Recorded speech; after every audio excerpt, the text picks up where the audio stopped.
We're going to be talking about Saturday and Sunday, this past Saturday and Sunday. This crime started on Saturday. We did not become aware of it until Sunday. On Sunday morning, our police department received some information from Smithfield Police about an elderly woman that had walked out of a wooded area and up to a home for some help. The woman did show signs that she had been in some type of physical altercation, and she needed to be hospitalized. From that point,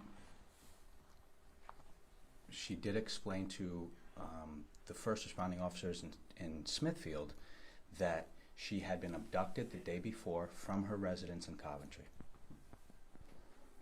She also mentioned that the person who abducted her from her residence had stolen her car. That information was relayed to us. We entered that vehicle in as a stolen vehicle almost immediately. We went over to the house, we confirmed that the vehicle was not there, and from there we began our investigation.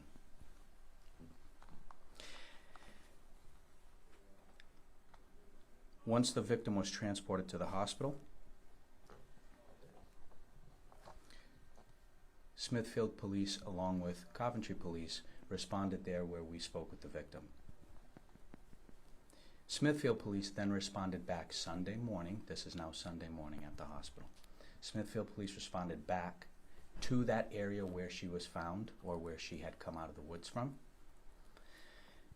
And as they're looking for some more evidence, the suspect with that victim's vehicle returns to the scene. Smithfield Police then attempt to stop that vehicle. We engage, meaning Smithfield, engages in a high-speed pursuit of that vehicle in excess of 100 miles an hour. As that became a risk to the public, they ceased that pursuit. The vehicle was picked up a short time later in Providence. Providence Police recognized that that was the vehicle we were looking for. They turned around to try and attempt to stop that vehicle. They briefly lost it. They were able to find it on a local side street. The vehicle was unoccupied, and there was a male matching the description of the one that was in the chase nearby the vehicle. As soon as he saw the Providence police officer, he ran into a nearby apartment. Providence Police gave chase, ultimately taking that person into custody inside that apartment.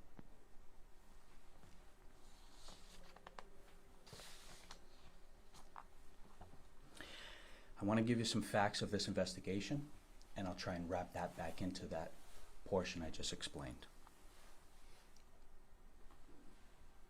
Through the course of this investigation, our police department learned that the suspect is Stephen Henning, a 53-year-old male. This male has ties to Rhode Island and Ohio. This man drove to Rhode Island from Ohio in a stolen vehicle out of Ohio.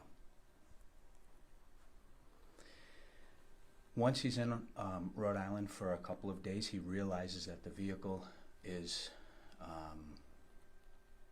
a target for police, and police are looking for that vehicle. He has to discard that vehicle. He then steals a different vehicle from Burrville. He has that vehicle for a couple of days until he starts to realize that police are looking for that vehicle as well. Police learned that he now was looking to steal a third vehicle. However, he wanted one that could not be reported stolen. He found an elderly woman at Wendy's in Coventry. He spoke with her.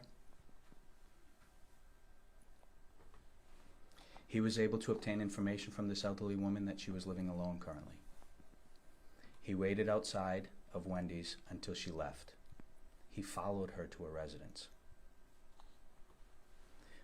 Once he knew which residence was hers, he waited outside of her residence, hiding in some bushes. He observed her for a while until he felt comfortable enough knowing that she was in fact home alone. He then made his way into the residence and he demanded money, jewelry, and her car.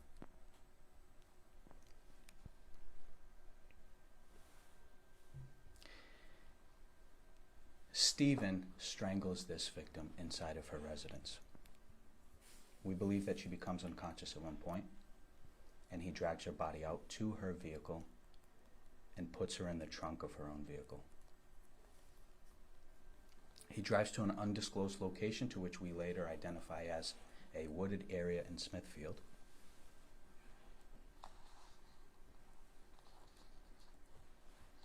This is on Saturday night, just to be clear. When he arrives at that undisclosed location, he goes to the back of the vehicle, he opens the trunk, and he strangles her again until she becomes limp. He then drags her into heavy bush. He leaves the area and responds back there Sunday morning. Prior to responding back there, he responded to a local hardware store where he purchased a shovel, and his intentions were to bury that body. When he responded back to that scene is where we pick up on that high-speed chase.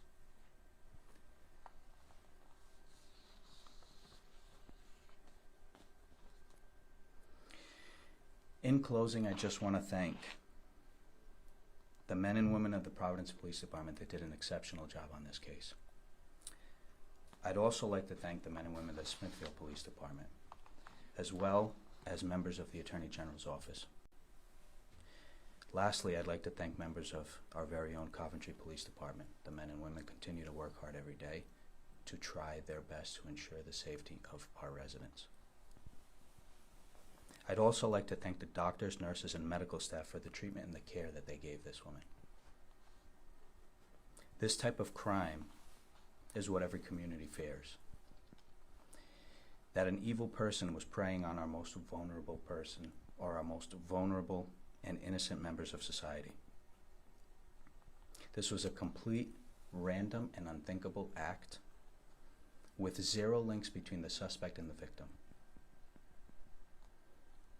The men and women that I mentioned are just examples of hardworking people that are dedicated to keeping our community safe. I'll open it for questions. What is status on the 80-year-old woman? She's currently still at a local hospital. She is in stable condition, and she has sustained serious, but currently does not appear to be life-threatening injuries. Do you know what time of the day he was hiding in those bushes? In the evening hours of Saturday. So it was dark, so neighbors typically wouldn't have picked up on that. It was, I would say, about approaching dusk.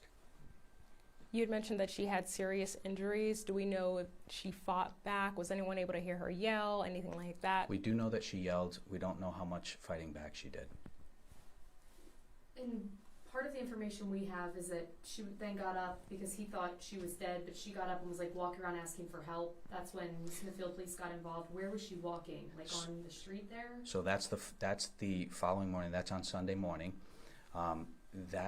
He was under the impression the last time that he saw her was Saturday night. So he was under the impression that he had left her there and she was not alive. He had returned thinking that he needed to bury her body. From there, prior to him arriving back there, she had come back to conscious and walked to a nearby home and asked for help. So was she in that trunk? I guess the trunk wasn't locked then. She was able to She get was out? no. He had pulled her out of that trunk. Okay.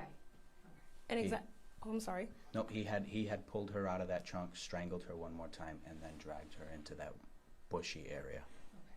And where exactly is that wooded area? Is it close nearby to any highways? I don't have the exact address. I know that it is in Smithfield, and I believe it's on the Gloucester line. Gloucester line. You talk about this vulnerable population, right? Elderly people, they get phone calls, they get scams. This woman is probably just being nice, talking to this gentleman in the Wendy's parking lot.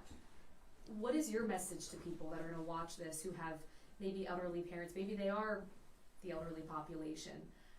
Is there a way to avoid things like this? Things to look out for? Things that they can do to quickly notify police or a family member of what's going on? I would say it's very difficult for a case like this only because there was zero connection between the suspect and the victim. I would say if you do have elderly parents, like most of us do, just caution them on this. This is another example of why we wanted to bring this to the attention of the public, just as a way to try to keep people safe. It was something that our police department, in conjunction with Providence Police in Smithfield, were able to close very quickly. This person is at the ACI and he will not be coming out anytime soon. However, we do want to make sure that people are aware of it. That way, sometimes awareness is the best way to spread that safety. People may be wondering why this man, Stephen Henning, was able to cross state lines with a stolen car. He has a very long list of charges, I think upwards of 50, in his past, starting in 1990. Why is somebody like him out on the streets free and harming innocent people? That's a great question. I would say from the police side of it, we do our best to find crimes, deter crimes, and when we are able to establish that a crime happened, we investigate that and we do the best that we can to send something over to be prosecuted.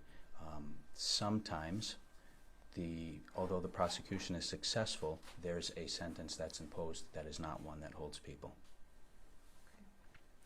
Obviously, a lot of agencies involved. What does that look like moving forward? And then are you guys in touch with like the Ohio department involved too? So far, we haven't been in touch with Ohio. We've been in touch with Providence Police and Smithfield Police and the Attorney General's office, and we worked seamlessly to be able to close this. We were at the Northeast Family Martial Arts Center earlier and saw that there was police there. Yes, any idea what they might be doing there? Are they going through surveillance video? Yeah, we're looking for any surveillance video, any additional evidence to strengthen a case like this. And is there any surveillance video that you've already discovered that has been helpful? Can you tell us a little bit about what you found so far? We have found some surveillance video that shows support for some of the information that I reported here. And I guess there's only one Wendy's in Coventry, but just to confirm, is it the new London Turnpike? The one Right in central New England, okay. Near BJ's. Okay. Anything we're missing you want to add? I don't think so. Thank you so much. Thank you. Thank you. Thank you. Actually, I'm so sorry. I do have one last question. Yes.